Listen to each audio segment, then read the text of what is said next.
Exit exam questionii 2017 marsaa jalqabaa ilaalleeti.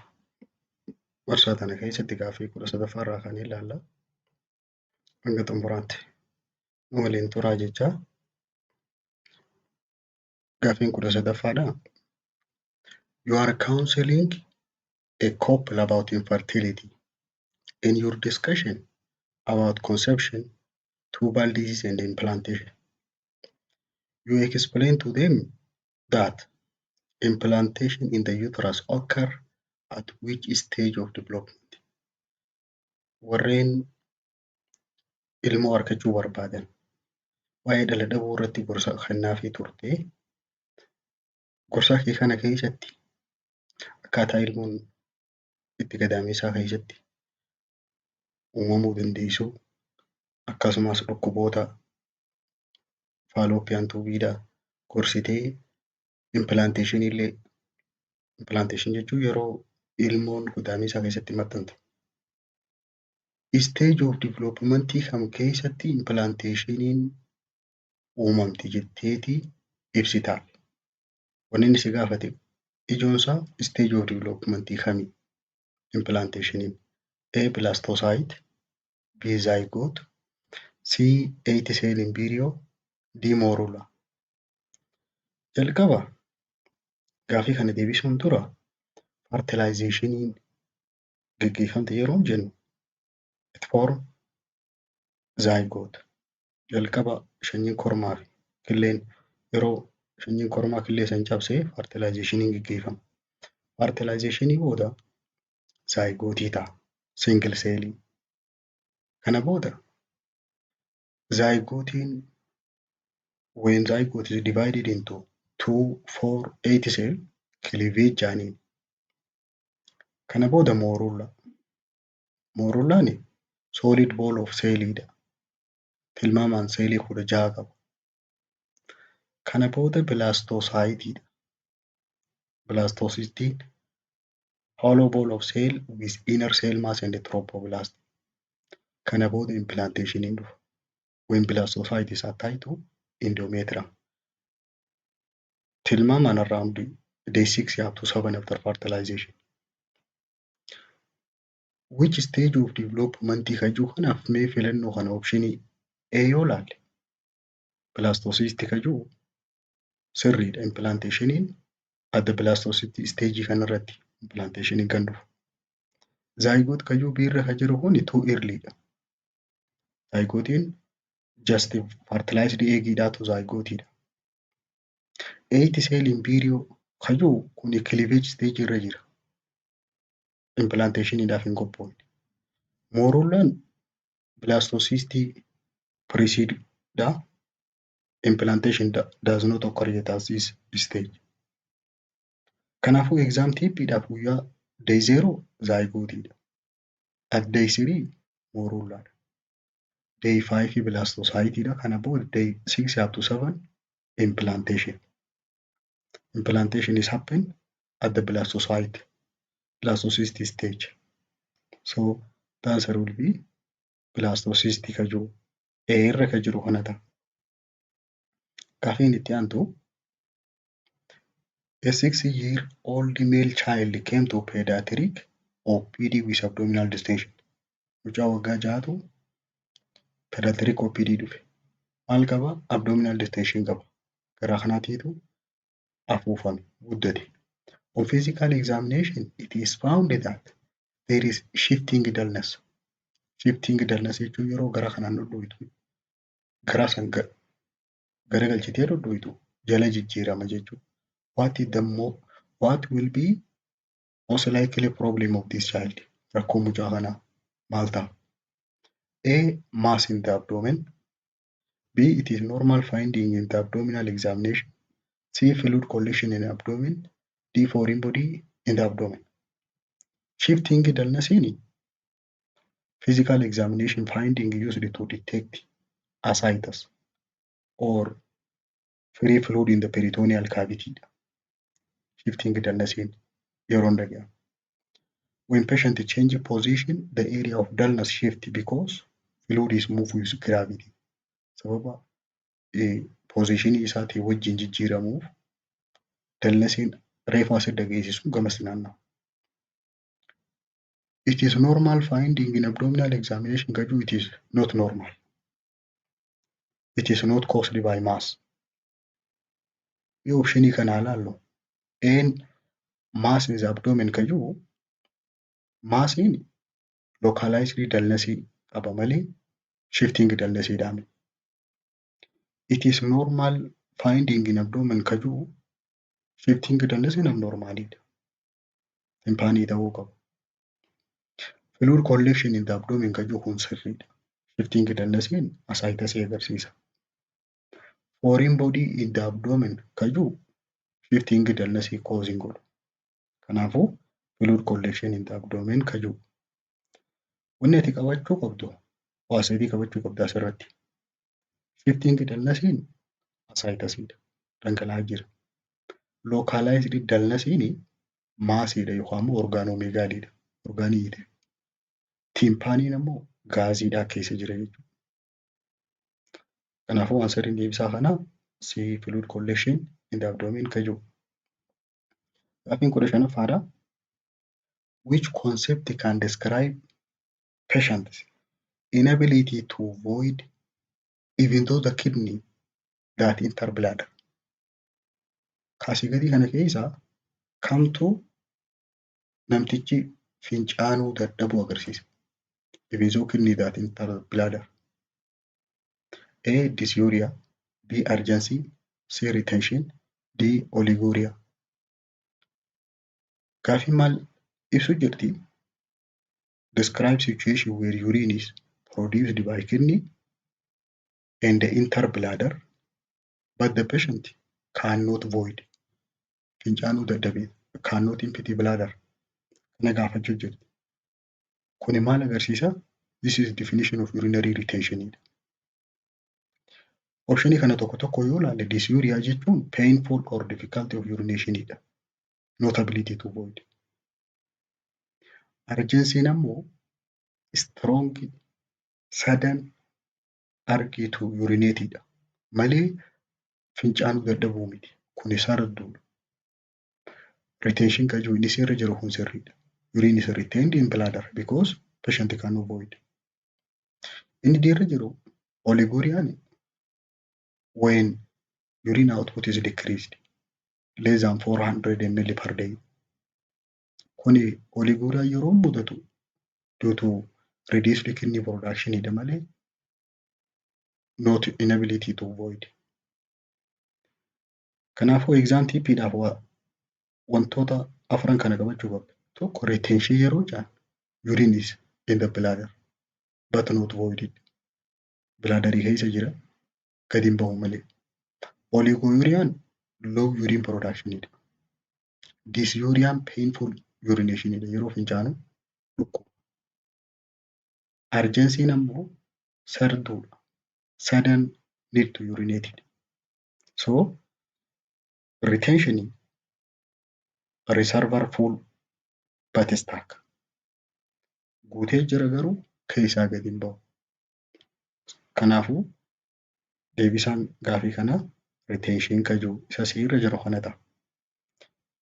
Gaaffiin 16ffaadha. When conducting research, what does the term sampling refer to? Yeroonii fi qorannaa gaggeessan jechi sampling jiru maal jechuudha? A.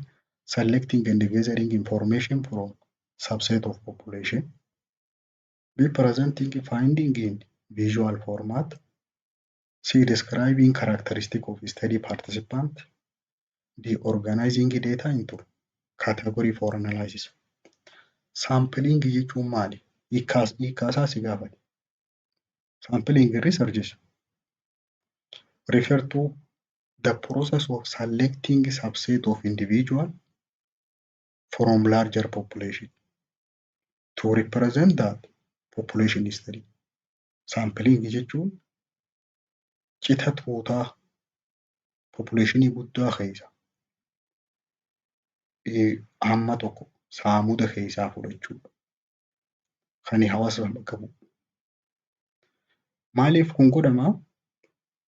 because study entire population is usually impractical.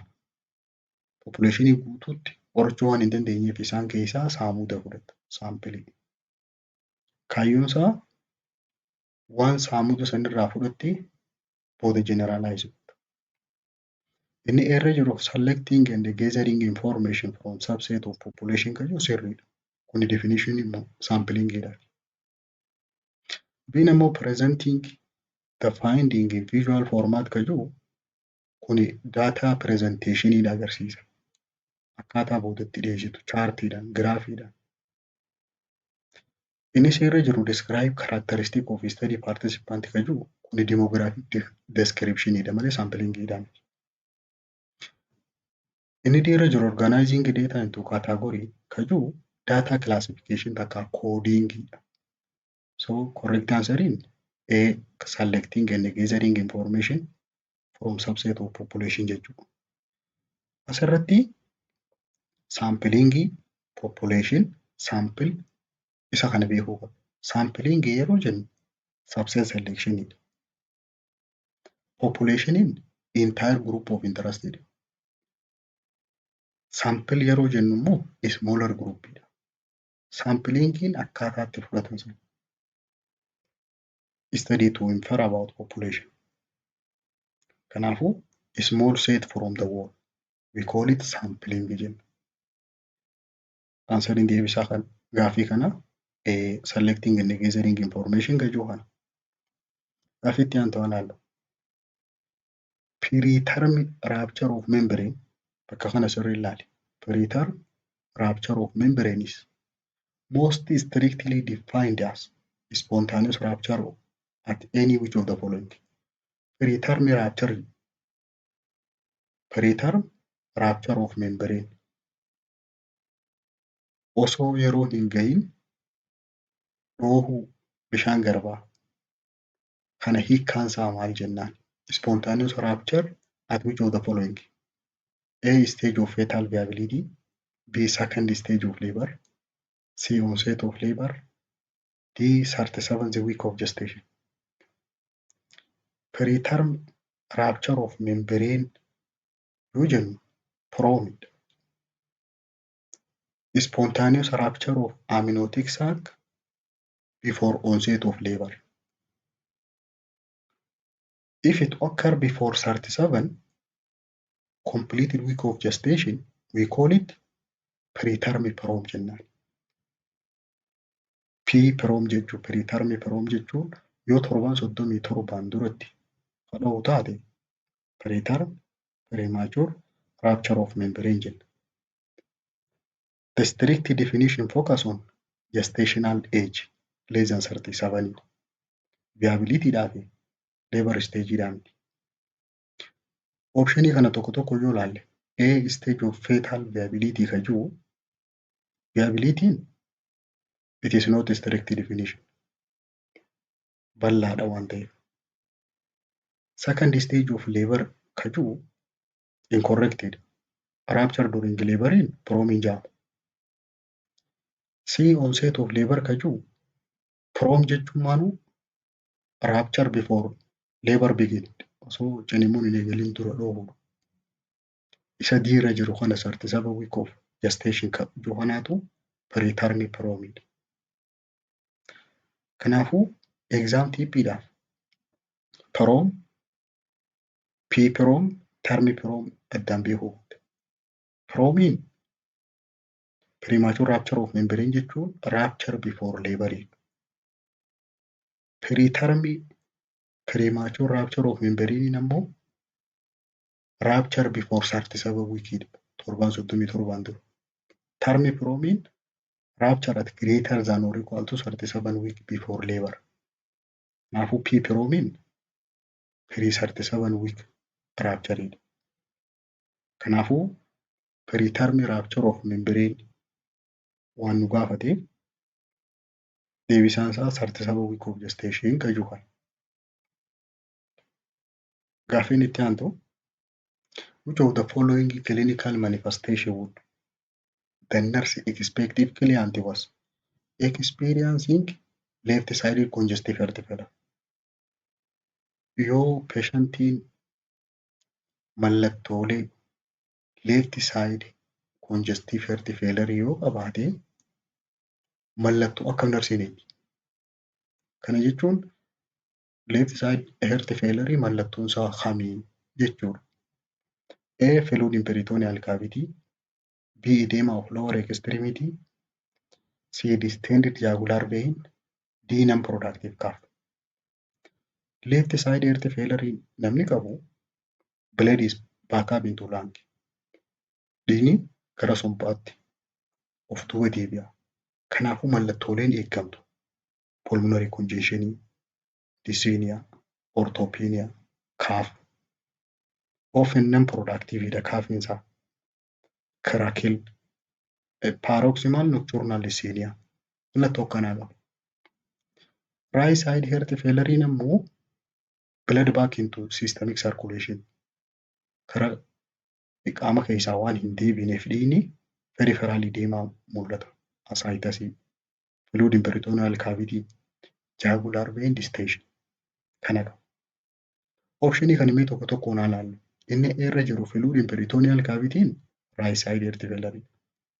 Edema of lower extremity illee peripherally deemaadha. Right side heart failure. Distended jugular vein kan jiru kunis right side heart failure. Kanaaf isa irra jiru kan non-productive cough kanaatiitu sirriidha. Maaliif pulmonary congestion left side heart failure dha wajjin jira. Dry hacking cough qaba. Kanallee qabachuu qabda. So exam tippiidhaaf waa lama gochuu qabda. Left yoo ta'e laangiidha mallattoo sombaati. Cough, dyspnea, crackle.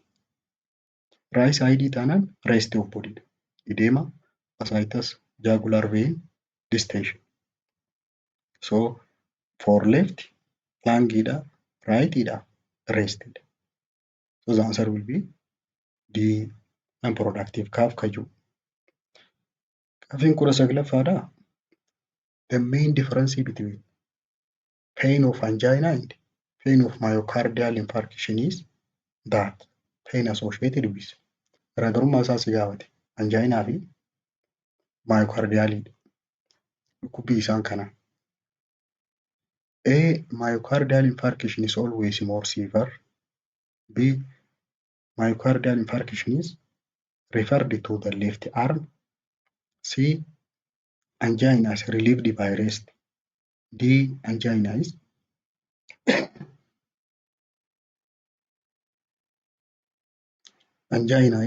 confined to the chest area. Mee ilaallu. Angina pectoris caused by transient myocardial ischemia. Pain isaa typically relieved by rest or nitroglycerin. Does not cause permanent damage. Myocardial infarction ammoo prolonged ischemia leading to necrosis. Pain isaa non relieved by rest or nitroglycerin. More severe. Optionii kana ilaallu. Inni irra jiru myocardial infarction is always more severe kaju MI painiin more severe dha. Garuu always kajuu kun too absolute. B kajuu kun myocardial infarction referred to left arm kajuuf angina dhaa fi MI illeen radiate to left armidha. Jaw or back. Inni irra jiru angina is relieved by rest kajuu key distinguishing feature. Mallattoo salphatti ittiin adda ba'a.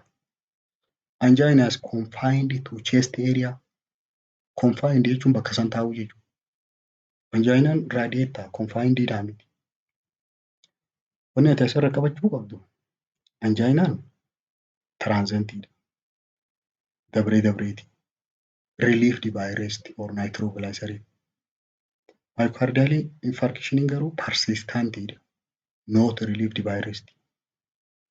Angina rest, myocardial infarction is resist. Gabaa jeetana qabachuu qabda. Angina rest, MI is resist. So wanni isaan kan ittiin adda baafnu main difference Angina is relieved by rest ka jiru. Gaaffii itti aantu ilaallu. Which groups of medication is primarily recommended for patients diagnosed with acute asthma, showing inspiratory and expiratory wheeze and decreased force of expiratory volume? Gareelee dawaa keessaa kamtu jalqaba gorfama?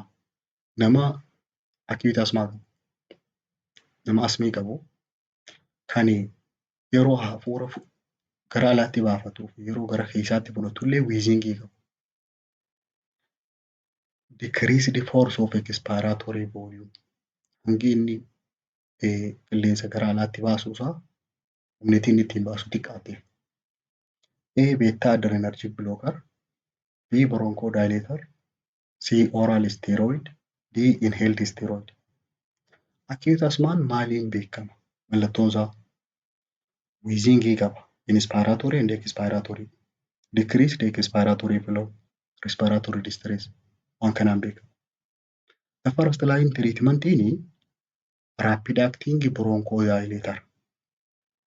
Short acting beta 2 agonist like salbutamol or albuterol. Steroid oral or inhaled for long term control yookaan immoo prevention of exacerbation malee not as primary immediate intervention. Beta adrenergic blockeriin ammoo contraindicated. Maaliif? They can worsen bronchospasm. Optionii kana yoo ilaalle inni irra jiru beta adrenergic blockeriin contraindicated. Maaliif? Bronchospasmii kana worse godha.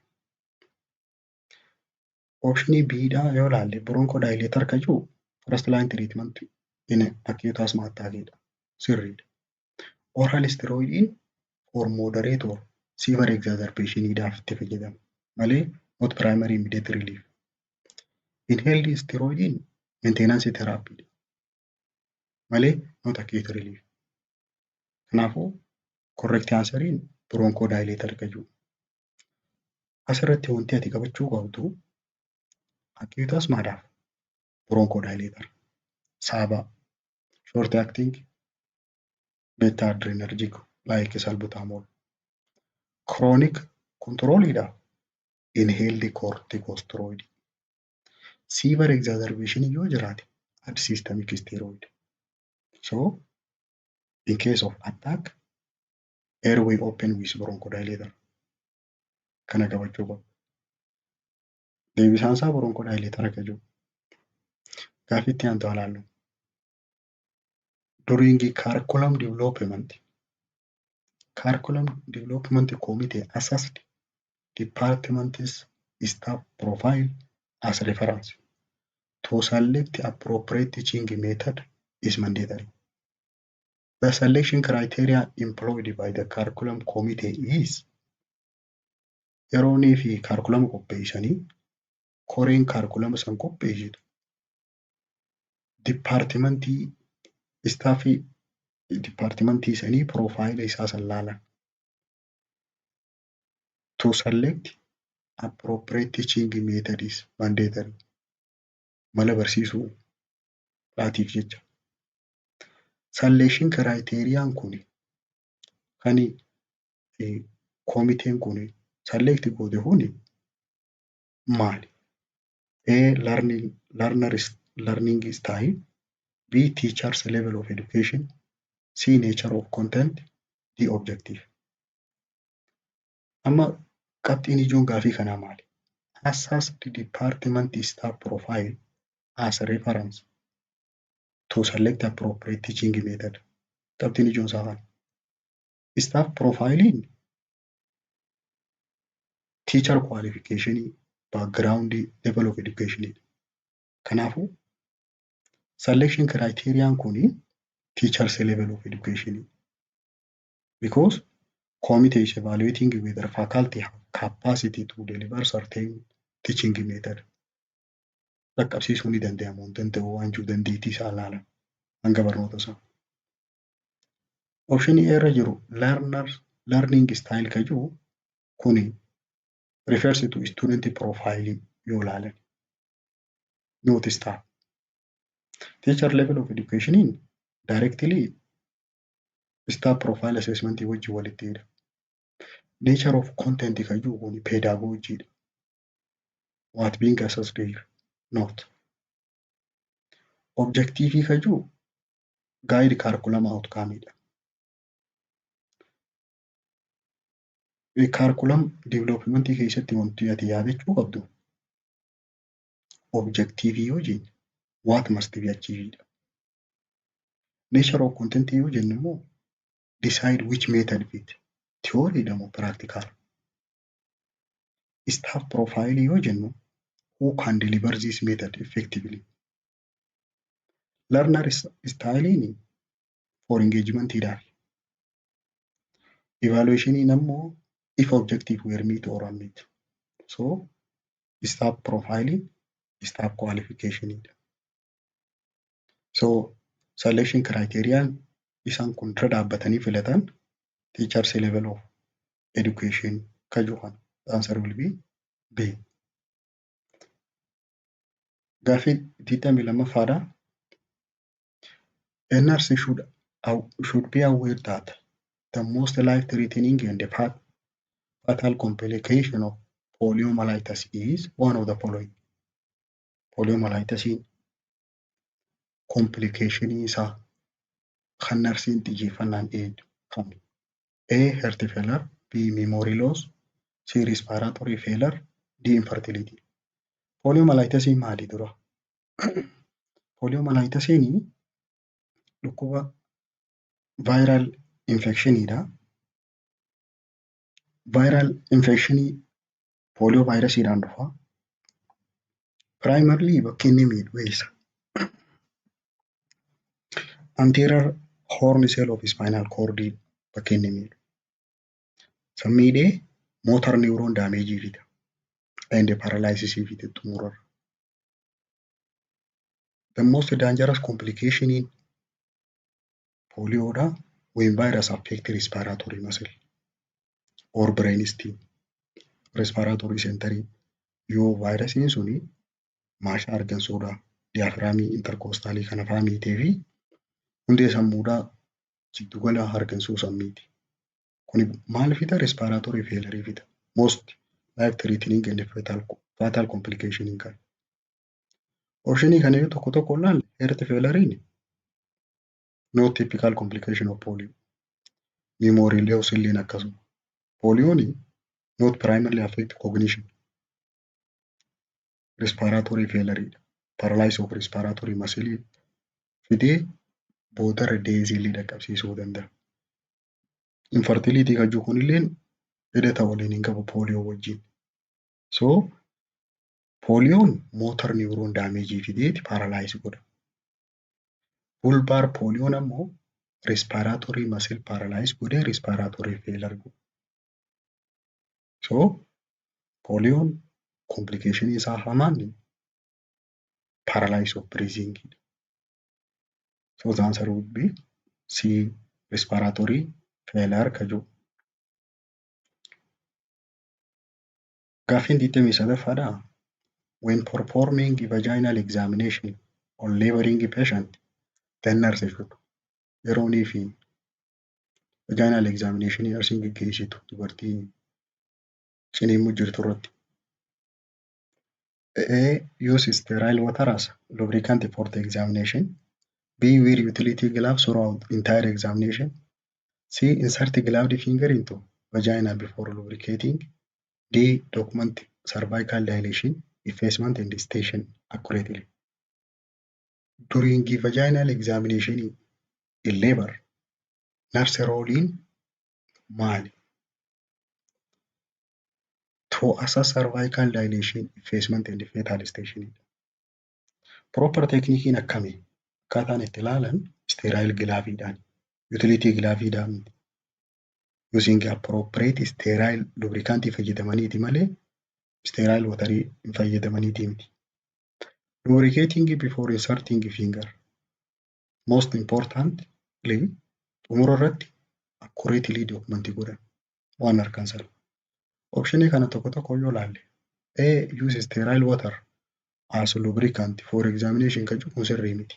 Maaliif? Sterile jeelii fayyadamna malee sterile waterii miti akka lubrikantiitti. Where utility gloves throughout entire examination kan jiru kunillee sirrii miti. Maaliif? Sterile glaaviidhaatiitu uffatama malee utility glaavii miti. See insert glove finger into vagina before lubricating kan jiru kunillee sirrii miti.